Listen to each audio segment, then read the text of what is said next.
The pharmacy was nearly empty at 2:17 a.m. Just a tired cashier, flickering fluorescent lights that buzzed like angry wasps, and a young woman clutching baby supplies like her life depended on them. Her name tag from work read, Kira Stevens. But that wasn't her real name. Not the one she was born with. Not the one she ran from. The cashier's face showed nothing as she scanned each item. Baby formula. Infant fever medicine. Diapers. Children's Tylenol. That'll be $47.89, the cashier mumbled, barely looking up. Kira nodded, fishing out her debit card. Her fingers trembled slightly. She'd been up for 20 hours straight. The twins were both sick. Miho had finally fallen asleep, but Eli's fever wouldn't break. The cashier swiped her card. Declined. The word hung in the air like a slap. Kira's stomach dropped. That's impossible, she whispered. I just got paid yesterday. The cashier shrugged. Want to try another card? Panic rose in Kira's chest. She needed these supplies. Now. She dug through her wallet frantically, old receipts, library card, a photo of the twins, crumpled bills that wouldn't cover half the total. Then her fingers touched something cold.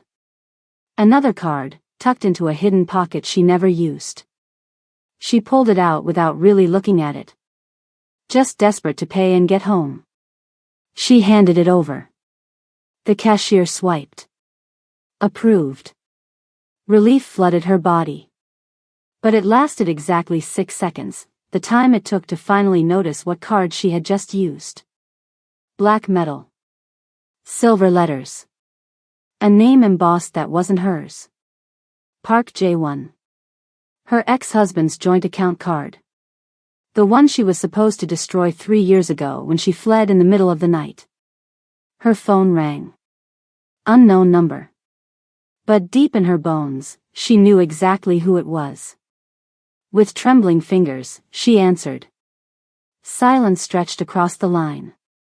Then came a voice she'd heard in her nightmares for 3 years. Deep. Controlled. Dangerous. Sora. Her real name. The one she had buried. Baby formula. Infant fever medication. His voice was ice. Each word a knife. Are you pregnant, or have you been hiding my child from me?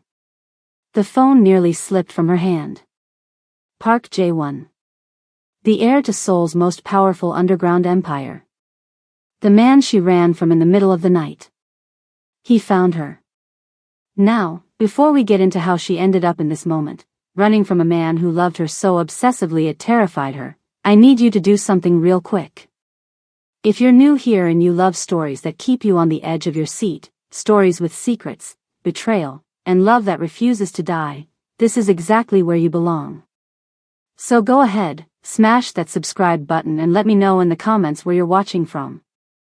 I'd love to know who's writing this story out with me. Seoul, South Korea was never supposed to be more than a temporary stop for Sora Kim.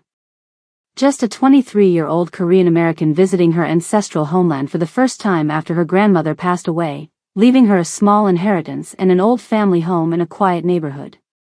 That summer was meant for healing. For connecting with roots she barely understood. For figuring out who she was beyond the grief that had shadowed her since her grandmother's death. Not for falling in love with the most dangerous man in Seoul. It happened on her 3rd night in Korea. The Myeongdong night market was a maze of lights, sounds, and smells that overwhelmed her senses. Vendors called out in rapid-fire Korean she couldn't follow. Crowds pushed from every direction. She had wandered too far from the tourist areas, into sections where English signs disappeared. Then her phone died. Sora stood frozen in the middle of the surging crowd, completely lost. Tears pricked at her eyes. She was too embarrassed to ask for help, her broken Korean failing her when she needed it most. You look like you need help. The voice came from behind her, deep and calm amid the chaos. Sora turned. He stood like a pillar in the crowd, tall, unusually tall for a Korean man, with broad shoulders and a face that seemed carved from stone. Sharp jawline. High cheekbones. Dark eyes that didn't just look at her but through her, as if he could read every thought she'd ever had. He wore a simple black coat and white shirt, nothing flashy. But something about him made people move aside without even realizing they were doing it. Like the crowd instinctively recognized a predator in their midst. Sora swallowed. "I'm lost," she admitted, her Korean clumsy and childlike. The corner of his mouth lifted. Not quite a smile, but something close. "Then let me find you," he said, switching effortlessly to perfect English. He extended his hand. Simple. Direct. Waiting. Sora hesitated only for a moment before placing her smaller hand in his. She had no idea that saying yes to this stranger would change her life forever. And not in the way fairy tales promised. The first time Jae-won took Sora to dinner, he blindfolded her in the car. "Trust me," he said, his voice close to her ear. "Where we're going doesn't exist on any tourist map." She should have been frightened. A strange man, a blindfold, a car heading into unknown parts of a foreign city. But something about Jae-won made her feel safe in a way she couldn't explain. When he removed the blindfold, they were standing before a tiny restaurant hidden between two buildings in an alley so narrow their shoulders almost touched both walls. No sign. No menu posted. Just an ancient wooden door and the smell of something incredible cooking inside. "The best galbi in Seoul," he promised. "The owner only serves people he knows personally." Inside, the elderly owner greeted Jae-won with deep bows and nervous smiles.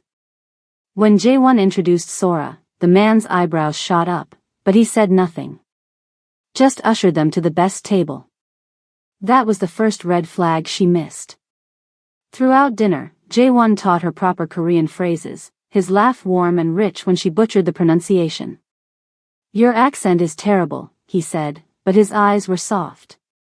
"I find it completely charming." She learned he was 31. A businessman. "Imports and exports," he said vaguely. "Born in Seoul but educated abroad. Oxford. Harvard Business." He spoke 4 languages fluently. He asked about her life with genuine interest, not the polite questions of a first date, but the deep curiosity of someone mapping every detail to memory. 2 weeks became a month. A month became 2.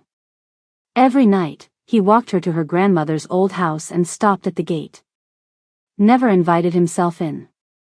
Never tried to kiss her. Just watched until she was safely inside, his eyes intense in the streetlight.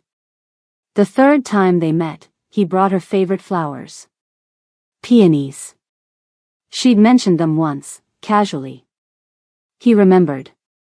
The 5th time, he knew her coffee order before she said it. The 8th time, his hand brushed hers across the table. Just barely. The touch sent electricity through her body. When she looked up, his eyes were dark with something that made her breath catch. By the 6th week, she realized she was falling in love with him. By the 8th, she knew it was reckless. He was too perfect. Too controlled. There were things about him she couldn't explain, the way restaurant owners treated him with fearful respect, the black car that sometimes followed them, the phone calls he stepped away to take. But when she was with him, nothing else mattered. The way he looked at her made her feel like the center of the universe.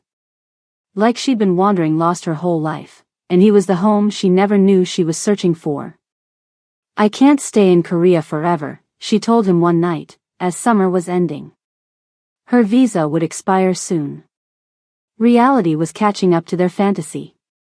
He said nothing, just took her hand and led her through the moonlit garden of her grandmother's house. The night air was heavy with the scent of night-blooming jasmine. In a small clearing beside an ancient plum tree, he stopped and turned to face her. "I've never believed in fate," he said quietly. "Until I saw you standing lost in that market." Then he knelt. Not in the showy American way, but with quiet dignity. He produced a small box from his pocket, inside, a simple ring. Elegant. Understated. Perfect. "Stay," he said, his voice barely above a whisper. "Stay with me. Let me spend a lifetime showing you who I am." She said yes before he finished asking. The wedding was small but traditional. His family attended, elegant people with cold eyes who looked at Sora like she was an interesting puzzle they couldn't quite solve. His mother was beautiful in that sharp, dangerous way that time couldn't touch. She barely spoke to Sora throughout the ceremony. When she did, her perfect English carried undercurrents Sora couldn't decipher. "My son is very determined," she said during the reception. "When he wants something, he obtains it. No matter the cost." It sounded like a warning. But Sora was in love. And love made it easy to ignore the strange deference of the wedding staff. The whispers that stopped when she entered rooms. The way even Jaewon's friends seemed more like subordinates. The honeymoon was perfect, 2 weeks on a private island she couldn't find on any map. Just the two of them, the ocean, and nights that made her wonder how she ever lived before him. They returned to Seoul as husband and wife. Jaewon brought her to their new home, not an apartment as she'd expected, but a sprawling estate with walls and gardens and staff who bowed deeply when she entered. "This is too much," she whispered. "Nothing is too much for my wife," he answered, the possessiveness in his voice making her shiver. For exactly 2 weeks, Sora believed she had found her happily ever after. Then she discovered who she had really married. The first crack in Sora's perfect world appeared on a Tuesday afternoon. She was exploring their home, still learning the maze of rooms and hallways, when voices drifted from Jaewon's study. The door was slightly open. She hadn't meant to eavesdrop, but one phrase froze her in place. The shipment was intercepted. 3 men dead. She peeked through the gap. Jaewon sat behind his desk, expression hard as granite. 3 men stood before him, not the polished businessmen he usually met with, but harder men with cold eyes and rigid postures. "Find the leak," Jaewon ordered. His voice wasn't the one she knew, the warm, gentle tone he used with her. This voice belonged to someone else. Someone dangerous. "When you do, bring them to me. Alive." The men bowed, not the casual nods of employees, but the deep, fearful bows of subjects to a king. Sora backed away, heart hammering. A misunderstanding. It had to be. But the next day brought another crack. While Jaewon was showering, his phone buzzed on the nightstand. A text message appeared on the screen. "The Taiwanese agree to your terms. They know crossing the Black Lotus would be suicide." Black Lotus. The name tickled something in her memory, a news article she'd skimmed years ago. Something about organized crime in Asia. That night, unable to sleep, she slipped out of bed and into his study. Her hands trembled as she opened his laptop, surprised he hadn't locked it. As if he never imagined she would look. What she found shattered everything. News articles. Police reports.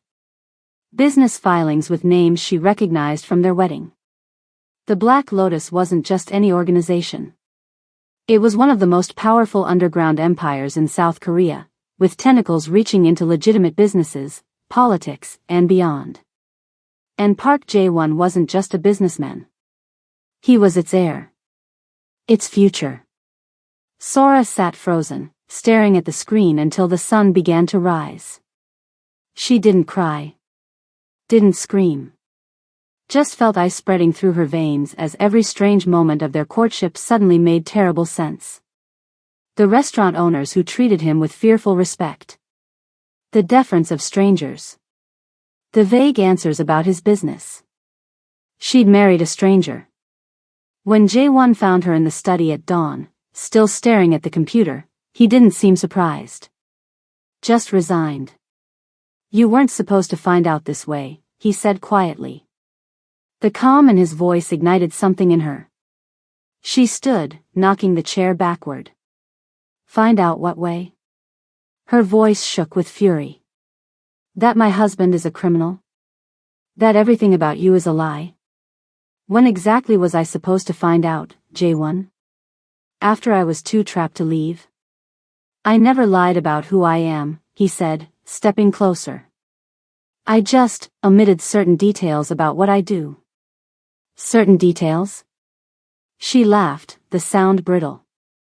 You're the heir to a criminal empire. That's not a detail, that's your entire life. I was going to tell you, he said. For the first time since she'd known him, something cracked in his perfect composure. His eyes held real fear. Not of her anger, but of her leaving. I just wanted you to love me first. Not fear me. How can I trust anything you've said? Her voice dropped to a whisper. How do I know if any of it was real? He moved toward her, slowly, as if approaching a frightened animal. When he took her hands, she was too numb to pull away. Because I never lied about how I feel. His voice broke slightly. I love you, Sora. That's the only truth that matters. She should have left. Every logical part of her brain screamed to run. But she stayed. Because love makes people do things they know they shouldn't. In the weeks that followed, Sora watched her world transform. Bodyguards appeared, silent men who followed her everywhere. Her walks in the garden now included a shadow 10 paces behind. Shopping trips were arranged with military precision, stores cleared before she arrived. Her phone calls were monitored. She noticed how the staff always seemed to know where she was, what she was doing. Friends she tried to make disappeared from her life after 1 or 2 meetings, deemed unsuitable by J1 security team.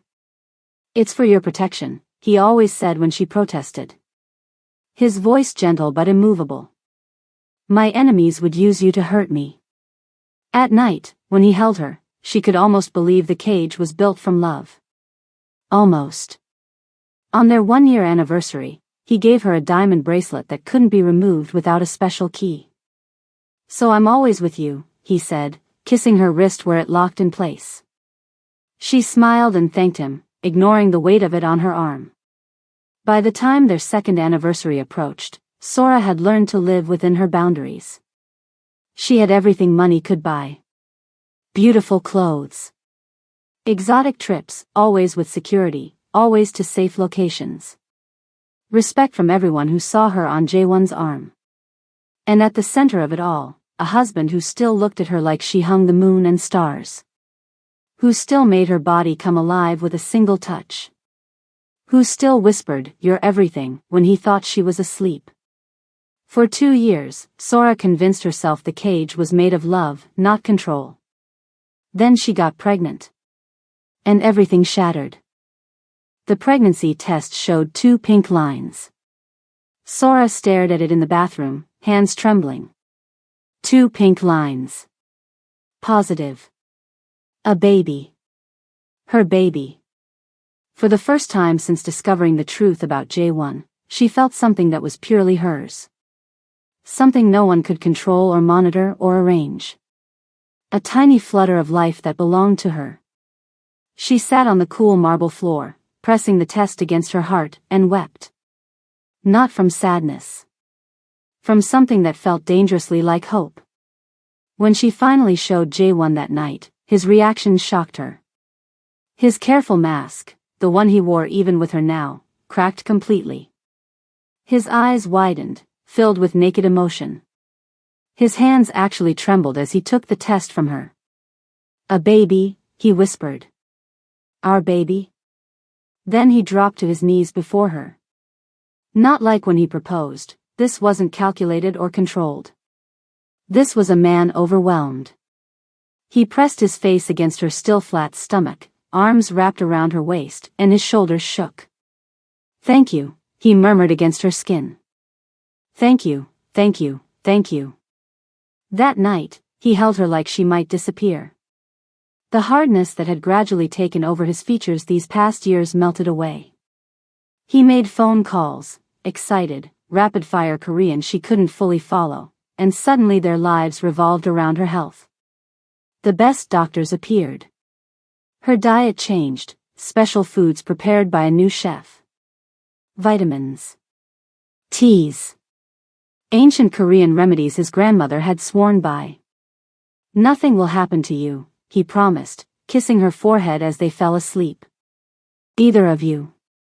For 6 beautiful weeks, Sora remembered what it felt like to be truly happy. To be the center of Jaewon's universe, not as a possession, but as a miracle. To feel like maybe, just maybe, this baby could heal whatever had broken between them. Then, 8 weeks into the pregnancy, she woke up to cramping pain and sheets stained with blood. "Jaewon," she whispered, shaking him awake. Her voice sounded far away. "Something's wrong." What followed was a blur. The private hospital. The gentle doctor with sad eyes. The ultrasound that showed nothing where there should have been a heartbeat. "I'm sorry," the doctor said. "Sometimes these things just happen." Just happen. As if it were nothing. As if her world hadn't just collapsed. Jaewon never left her side. Not during the procedure to remove what they clinically called the remaining tissue.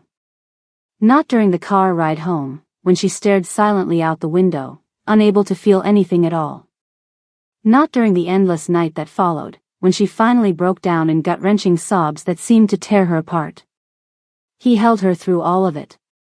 His own grief etched into the lines of his face, but controlled. Always controlled. Except when he thought she was asleep, then she heard him in the bathroom, the muffled sound of a man trying desperately not to let anyone hear him cry. "We'll try again," he whispered into her hair, night after night. "We'll have a family. I promise you, Sora. Everything will be okay." But something in her had broken. Something that couldn't be fixed with promises or gentle touches or even love. In the weeks that followed, Sora moved through life like a ghost. She smiled when expected. Ate when food was placed before her. Nodded at appropriate moments in conversations she didn't really hear. But inside, she was hollow. Empty.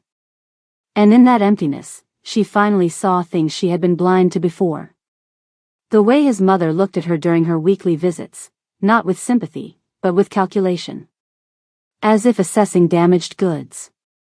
The whispered conversations that stopped the moment she entered rooms, staff exchanging glances, words cutting off mid-sentence. The fact that in 2 years of marriage, she still had no real friends. No connections outside the carefully controlled circle Jaewon permitted. The realization that she knew almost nothing about the empire her husband commanded, just enough to understand she was married to a man who could make people disappear with a single phone call. At night, lying beside Jaewon while he slept, she stared at the ceiling and wondered, had she made a terrible mistake? Was this beautiful prison all there would ever be? Would she ever feel truly free again? "It gets better," her mother-in-law said during a painfully formal tea, 3 weeks after the miscarriage. Not kindly. Not sympathetically. Just stating a fact. The first one is always the hardest. The body learns. Sora nearly dropped her cup. "The first one?"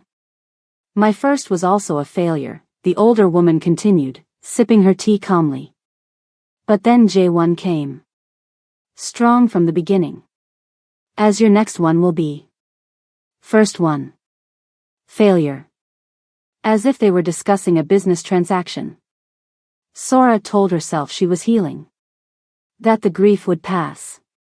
That things would return to normal, whatever normal meant in a marriage built on half-truths and careful omissions. But 2 months later, she overheard a conversation that proved her worst fears were real. And it didn't come from his enemies. It came from his mother. So there's Sora, walking down the hallway of this massive house with a tea tray in her hands, trying to be the perfect daughter-in-law. You know how it is when you're desperately trying to make someone like you? That was her with Jaewon's mom. The woman had shown up out of nowhere that evening, and man, the air between them was so tense you could practically see it. Sora figured maybe some tea might help smooth things over. Worth a shot, right? As she got closer to Jaewon's study, she could hear voices. The door wasn't fully closed, just open a tiny crack with light spilling out. She slowed down, not wanting to barge in on their conversation. That's when she heard her own name. Can't continue with Sora. His mom's voice was cold as ice. This marriage is a liability. The other families are laughing at us. An American wife who can't even carry a child properly. You need to end this, Jaewon. Permanently. Sora just stood there, completely frozen. The cups on her tray started rattling because her hands were shaking so bad. End this. Permanently. The silence that followed felt like forever. Then came Jaewon's voice, super calm, super cold. I'll handle it. The tray just slipped. She didn't even realize she'd dropped it until she heard the cup smash against the floor. Hot tea splashed all over her legs, but honestly, she couldn't even feel it. I'll handle it. Those 3 little words just destroyed her entire world. She didn't stick around to see who'd come check out the noise. Didn't wait for excuses or explanations. She just ran. Back to their bedroom, her heart pounding so hard it hurt. Her hands were shaking so badly she could barely grab the doorknob. I'll handle it. Look, Sora wasn't stupid. She'd been living in Jaewon's world long enough to know what those words meant. When people became problems in his family business, they got handled. They disappeared. They had accidents. She had to stuff her fist against her mouth to keep from screaming. For 2 whole years, she'd been telling herself that all the control, all the security, all the rules were because he loved her so much. That the man everyone else was terrified of would never hurt her. But that's the thing about monsters, right? They wear masks until they don't need them anymore. And apparently, she wasn't needed anymore. Sora didn't waste time crying. Something in her brain just switched to survival mode. Ice cold. Crystal clear. She had exactly 1 shot to get away. Tonight. Jaewon had this big meeting he couldn't miss. That gave her maybe 3 hours, tops. She packed like someone on autopilot. 1 small bag. Just the absolute must-haves. Some clothes. Her real passport she'd hidden in a secret compartment in her jewelry box. The cash she'd been squirreling away from her allowance each month, all in American dollars that couldn't be traced. She left her phone right there on the nightstand. No way was she taking that tracking device with her. She cut off that fancy diamond bracelet he'd locked onto her wrist, the one he said was so he'd always be with her. How creepy did that seem now? She put her wedding ring on his pillow. No note. Nothing else. Nothing he could use to find her. Then she snuck out through the garden. There was this one spot where the cameras didn't quite reach. She'd noticed it months ago but never had a reason to use it. Until now. Her old college roommate, Jenny, was teaching English in Seoul. She was the one friend Jaewon hadn't managed to chase away, mostly because they only talked through Jenny's school email that he didn't monitor. Don't ask questions, Sora begged when she showed up at Jenny's tiny apartment in the middle of the night. Just help me disappear. And Jenny, God bless her, didn't ask a single question. Just nodded and got to work. New passport. New identity. Plane tickets that zigzagged through 3 countries before heading to America, just to break the trail. 3 days later, Sora Kim was gone. Kira Stevens appeared in this little town in Oregon where people minded their own business and nobody cared about your past. Now this is where things get really intense. If you're still here, I already know you're invested in this story. But quick question, are you subscribed yet? Because what happens next is the kind of twist that's going to have you pausing the video just to process it. Go ahead, smash that subscribe button and let me know in the comments where you're watching from. I see every single comment, and I love knowing who's writing these stories out with me. All right. Back to Sora, or should I say, Kira. 6 weeks after getting to America, Kira found herself throwing up. Again. 5th morning in a row. No way. It couldn't be. How was that even possible? She and J1 had been trying for months after the miscarriage with zero luck. The doctors had said it was probably stress messing with her body. But there she was, sitting on the closed toilet lid in a pharmacy bathroom, staring at yet another pregnancy test with 2 pink lines. She was pregnant. Again. The ultrasound 2 weeks later dropped an even bigger bombshell. Congratulations, the tech said with this big smile. It's twins. Twins. 2 tiny little heartbeats, flickering on the screen like little butterfly wings. Kira just sat there with her hand pressed over her mouth, crying her eyes out. Not because she was scared or sad.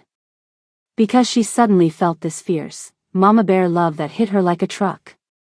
These babies were hers. All hers. And she would do absolutely anything to keep them safe. Even if that meant their father could never, ever know they existed. The pregnancy was rough, not gonna lie. Working through morning sickness that lasted all day. Finding a job that wouldn't dig too deep into her background. Trying to prepare for 2 babies with basically no money, no family, no support system.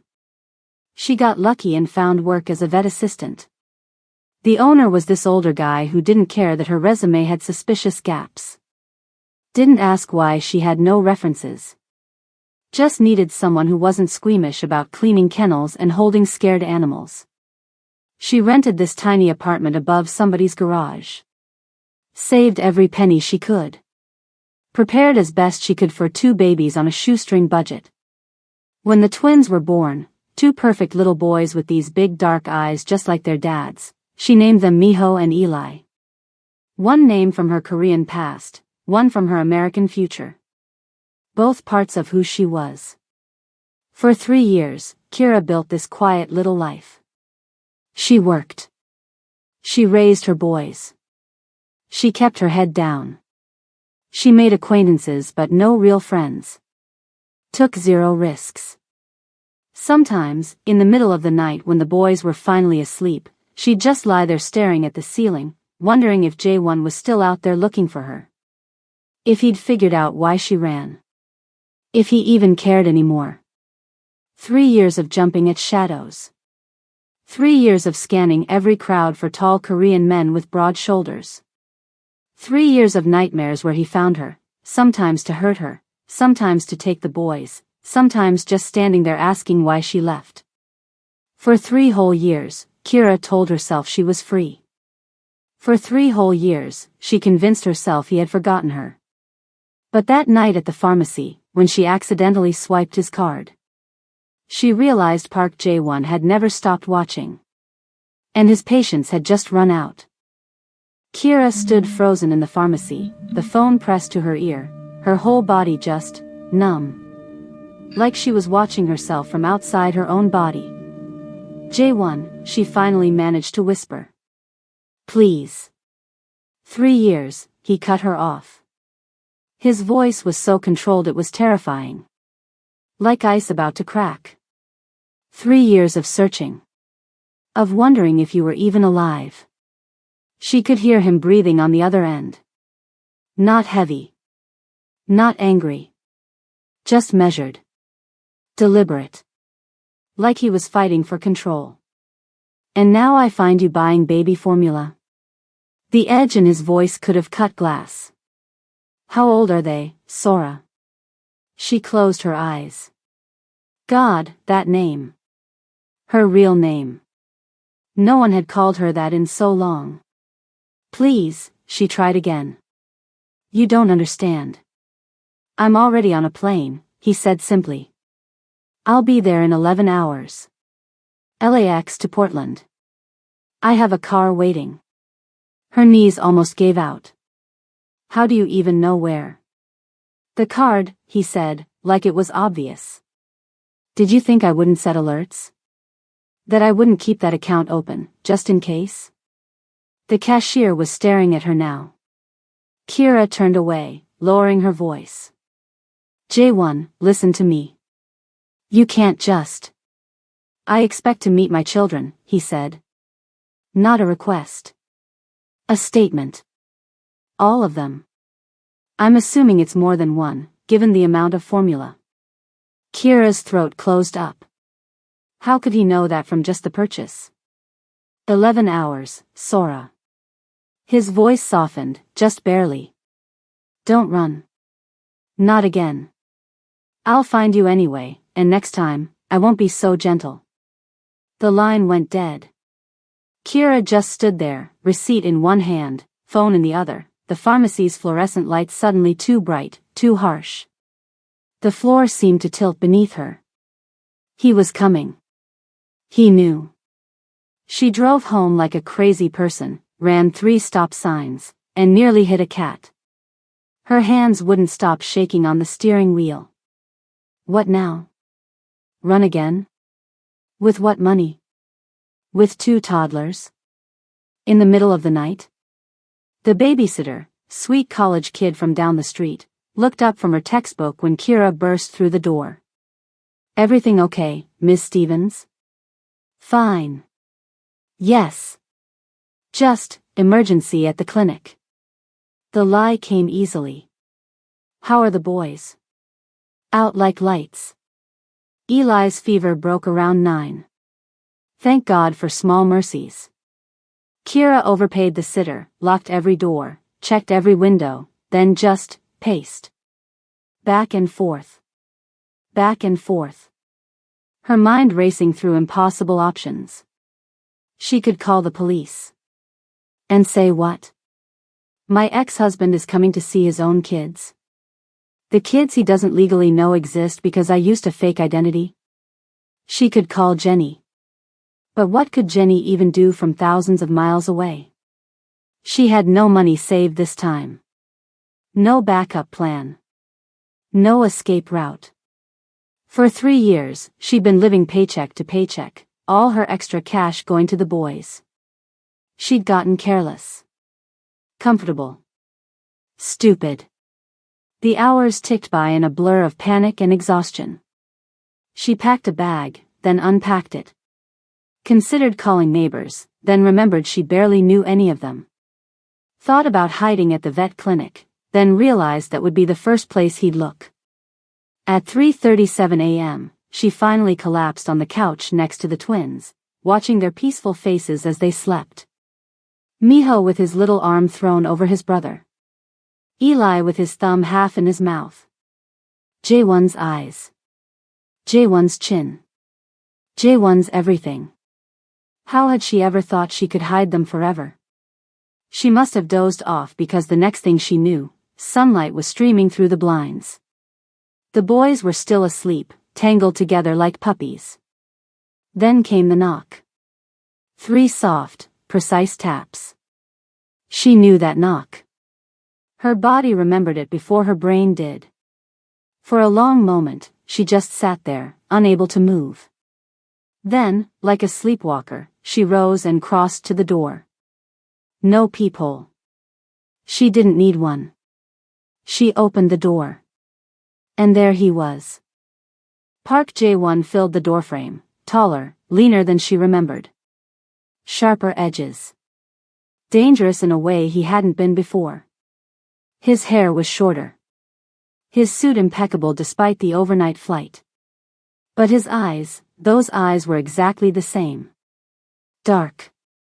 Intense. Looking at her like she was oxygen and he'd been drowning for 3 years. Neither of them spoke. What could they possibly say? Hello? Sorry? I hate you. I missed you.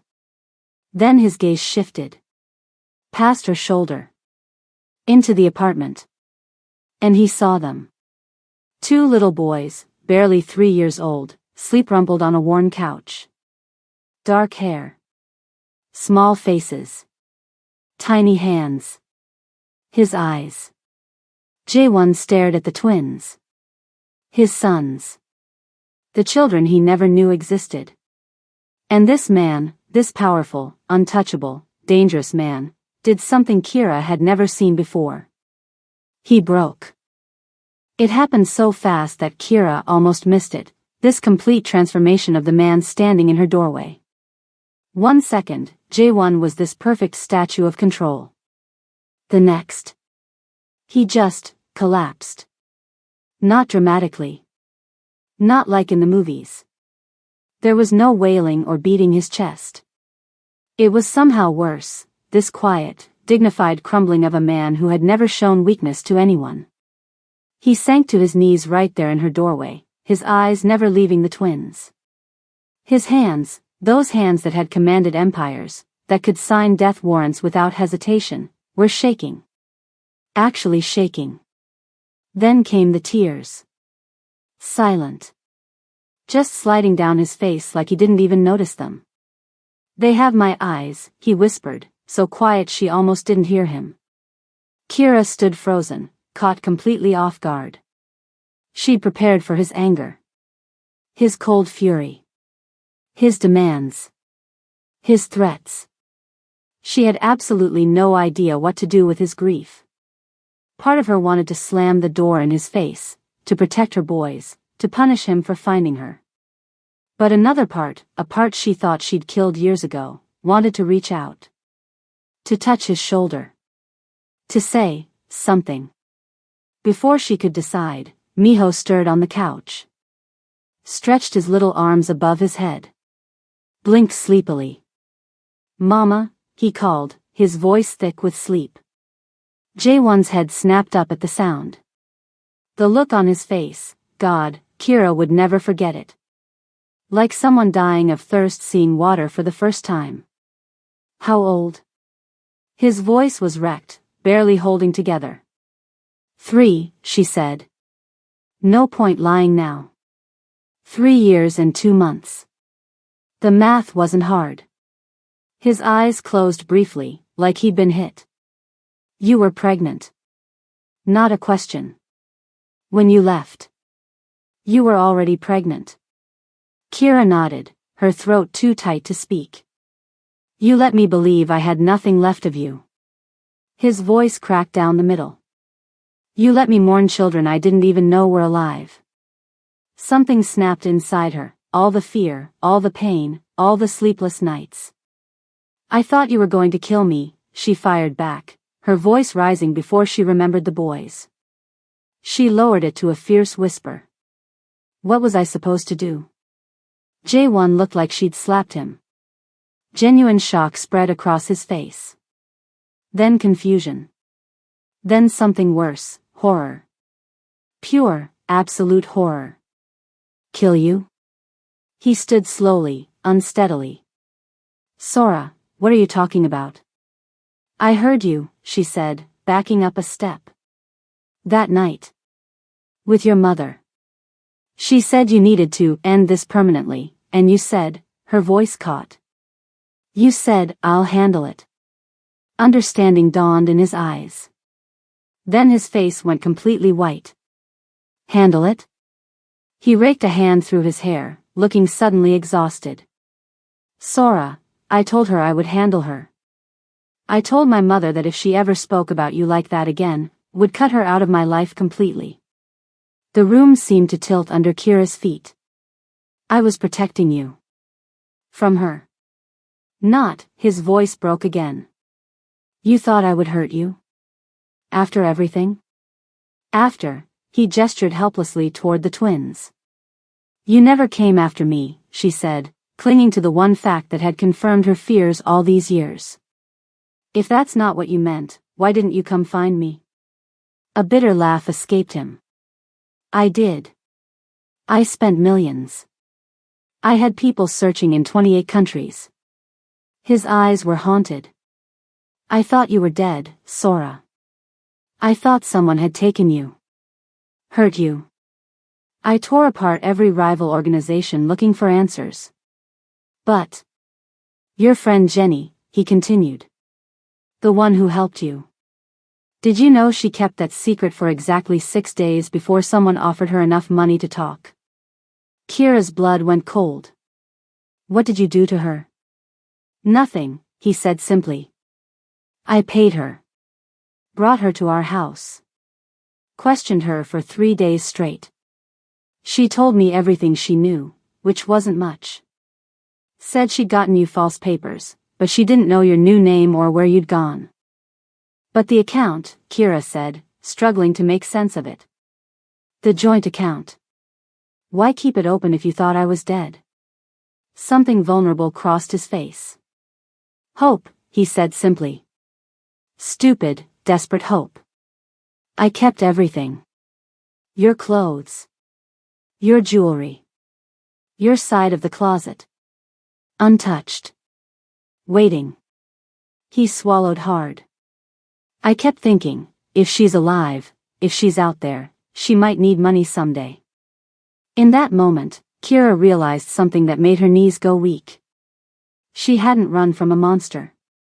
She had run from a man who loved her, and he had been searching for her ever since. But before she could respond, his phone buzzed. He glanced at the screen. And his entire expression changed. We need to leave. Now. What? Kira's hand flew to her throat. What do you mean we need to leave? Jae-won was already moving, the grief vanishing from his face, replaced by something cold and focused. The transformation was startling, like watching someone slip on a mask. Get the boys dressed. Now. Grab anything essential, medications, favorite toys. 2 minutes. You can't just barge in here after 3 years and start giving orders, she protested, but there was something in his expression that made her stomach drop. Sora. He gripped her shoulders, his voice urgent but controlled. I wasn't the only one looking for you. What are you talking about? He glanced at his phone again. My brother, Min-jun. He's been trying to take control of the organization for years. He needs to prove I'm unfit to lead, obsessed with finding my American wife instead of focusing on business. Kira's mind raced. Your brother? The quiet one who barely spoke at our wedding? The quiet ones are always the most dangerous. Jae-won moved to the window, carefully peering through the blinds. He made a deal with the Chung family. They'd been tracking you for months. Months? Her blood went cold. But how? Later, he cut her off. My security team is already outside, but Min-jun's people aren't far behind. As if on cue, the twins began to stir. Eli sat up first, rubbing his eyes. Mama? Who's that man? Jae-won froze at the sound of his son's voice. For a split second, that mask slipped again, raw emotion showing through before he controlled it. I'll explain everything later, baby, Kira said, moving quickly to the boys. We need to go on a little trip. Let's get dressed, okay? This was exactly what she'd run from. The danger. The violence. The fear. Her peaceful little life, shattered in seconds. But her children were at risk. And despite everything, she knew, deep in her bones, that Jae-won would die before letting anyone hurt them. My men will take us to a safe house, Jae-won said, turning from the window. Cars out back. As she hurried to dress the confused twins, Kira's mind whirled with questions. How do I know this isn't some trick to take my boys? Our boys, he corrected quietly. Then, seeing her expression, added, if I wanted to take them, would I be warning you? Would I be giving you time to pack? He had a point. She was throwing clothes into a backpack when she heard it, a faint sound from the back of the apartment. A window sliding open. Jae-won heard it too. His entire body tensed.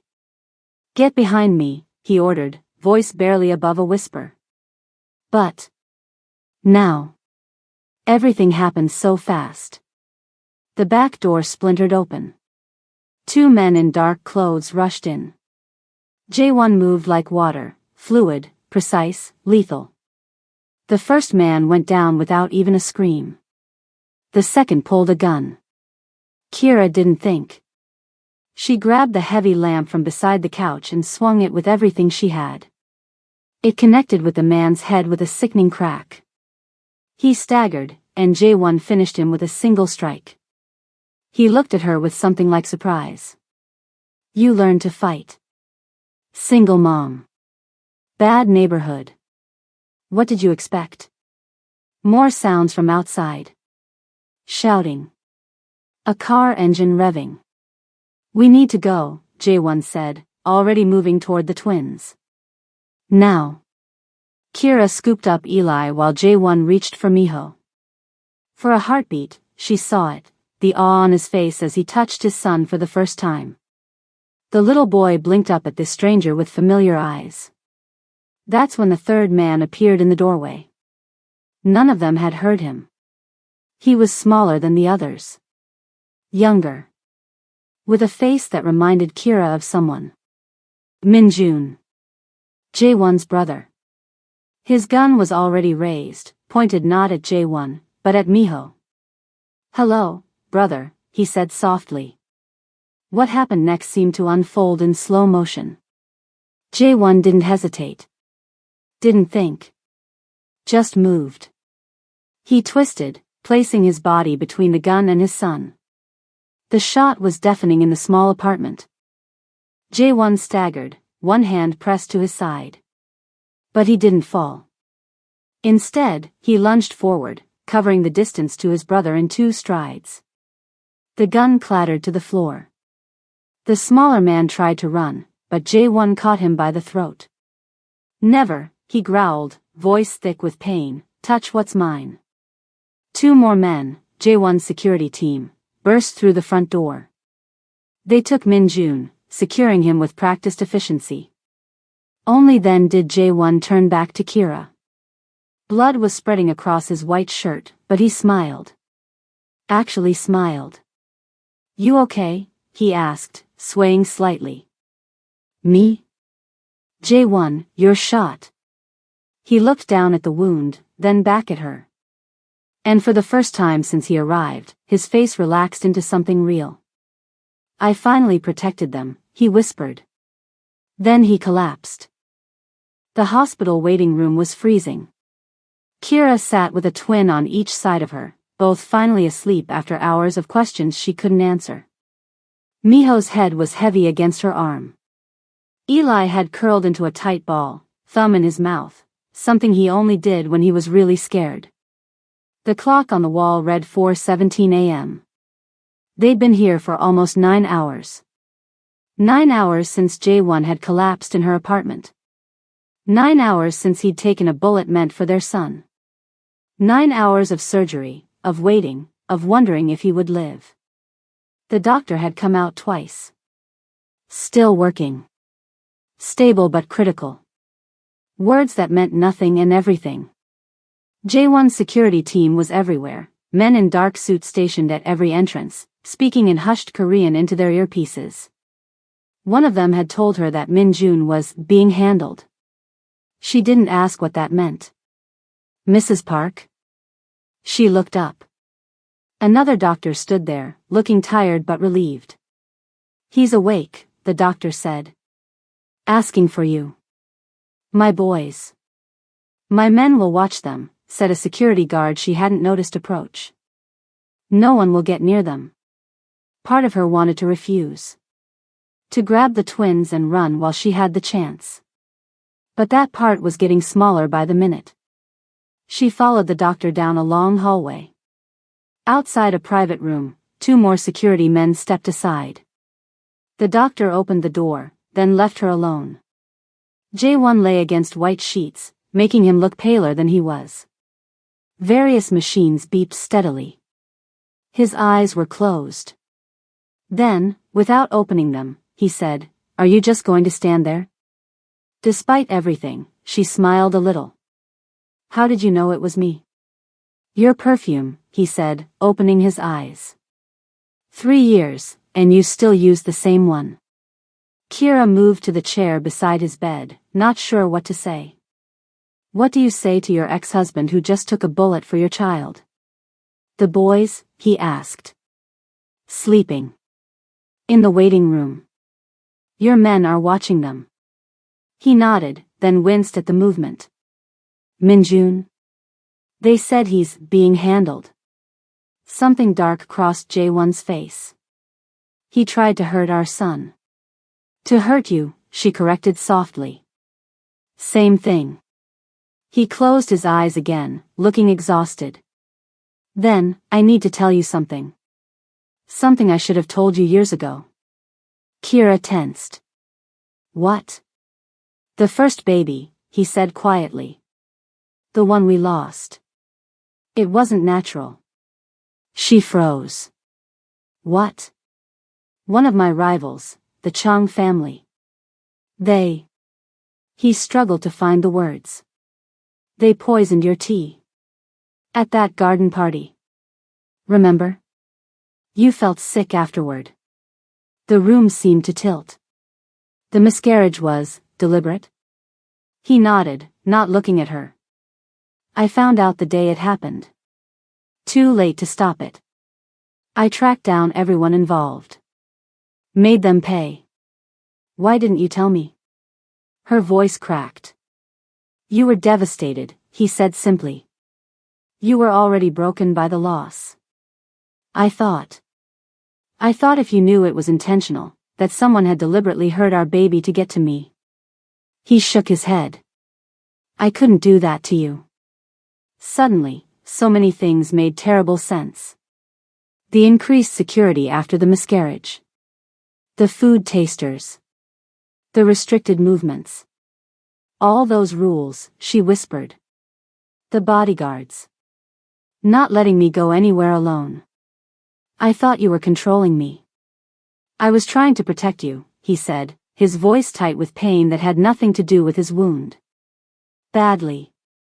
Wrongly. But that's what I was trying to do. You should have told me the truth, Kira said. I had a right to know. Yes. He met her eyes directly. I should have trusted you with the truth. Instead, I tried to protect you in silence. And I lost you anyway. They sat quietly for a few minutes, the machines beeping steadily in the background. So that night, she finally said. When your mother said to end this permanently. I told her I would handle her, he confirmed. That if she ever spoke about you that way again, she would no longer be part of my life. Or the family business. His eyes closed briefly. I never imagined you would think I meant. I ran because I was terrified, Kira admitted. I thought the man I loved had agreed to have me killed. And I spent 3 years thinking you had been kidnapped. Or worse. His hand moved across the sheet, reaching for hers. She hesitated, then let him take it. I tore the world apart looking for you, Sora. Kira, she corrected softly. It's Kira now. Not to me, he said. Never to me. Before she could answer, the door opened. A nurse stood there with 2 sleepy boys, each clutching a stuffed animal. I'm sorry, she said, looking embarrassed. They woke up crying for their mom, and your, security people thought it would be better to bring them to you. It's fine, Kira said, standing to take Eli's hand. Miho hung back, staring at Jae-won with solemn eyes. Who are you? The little boy asked directly. Jae-won looked at Kira, a question in his eyes. She nodded slightly. I'm your father, he said, his voice gentler than she'd ever heard it. Miho's eyes widened. For real? For real. Mama said you were far away. I was, Jae-won agreed. But I've been looking for you for a very long time. Miho considered this. Did you get hurt because of the bad man? Yes. But I'm going to be okay. The little boy moved closer to the bed, examining Jae-won with the direct curiosity only children possess. You look like me and Eli. That's because you're my sons. Jae-won's voice cracked on the last word. Eli, always shyer than his brother, peeked around Kira's leg. Are you staying? The question hung in the air. Jae-won looked at Kira, letting her answer. "We're all going to figure that out together," she said carefully. "But right now, we need to let your daddy rest and get better." Daddy. The word felt strange on her tongue. But not wrong. 6 months later. The house overlooking Jeju Island's southern coast was nothing like the mansion they had shared in Seoul. Smaller. Warmer. Windows everywhere to catch the sea breeze. Kira stood on the deck, watching the twins chase each other on the beach below. Their laughter carried up to her on the wind. They were adapting better than she had expected. New country. New language. New life. But children were resilient in ways adults could only envy. She heard footsteps behind her. Didn't need to turn to know who it was. "Meeting go okay?" she asked as Jae-won joined her at the railing. "As well as can be expected." He looked tired but satisfied. "The transition is working. Most of our legitimate businesses are now separated from the other activities." It had been his idea to slowly extract himself from the Black Lotus's more dangerous operations. Not all at once. That would be impossible, even suicidal. But piece by piece, building a wall between his family and the darkness of his inheritance. His mother had been removed from any position of influence. His brother was, somewhere. Jae-won never said where, and Kira never asked. The twins squealed as a wave caught them by surprise, soaking their shorts. "Eli's getting stronger," Jae-won observed. "His asthma seems better here. The sea air helps." Kira smiled.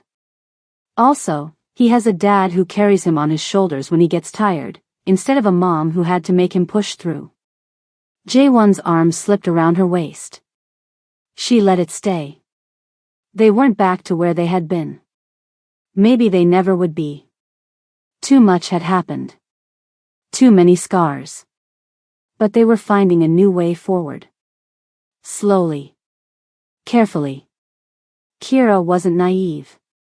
She knew who he was. What he had done. What he was still capable of. But she also knew who he was with her. With their sons. And this time, she was choosing to stay, with her eyes open. "Any regrets?" Jae-won asked quietly, echoing a question he had asked her on their honeymoon, a lifetime ago. She thought about it. Really thought. "One," she finally said. He tensed slightly. "I wish we hadn't wasted 3 years." He relaxed, turning her to face him. "Then let's not waste another second." When he kissed her, it felt like coming home. Not to the gilded cage she had run from. But to the man who had been searching for her all along. And that, my friends, is the story of Sora and Jae-won. A love that survived secrets, betrayal, 3 years of silence, and enemies who wanted to destroy them. Now tell me honestly, did this story keep you on the edge of your seat? Because if it did, I need you to do me a favor. If you haven't already, smash that subscribe button so you don't miss stories like this one. And drop a comment telling me where you're watching from. I read every single one, and I love connecting with you guys. Also, let me know in the comments, what would you have done if you were Sora? Would you have stayed? Would you have run? Would you have given him a second chance? I can't wait to read your answers. Until the next story, stay safe, stay curious, and I'll see you soon.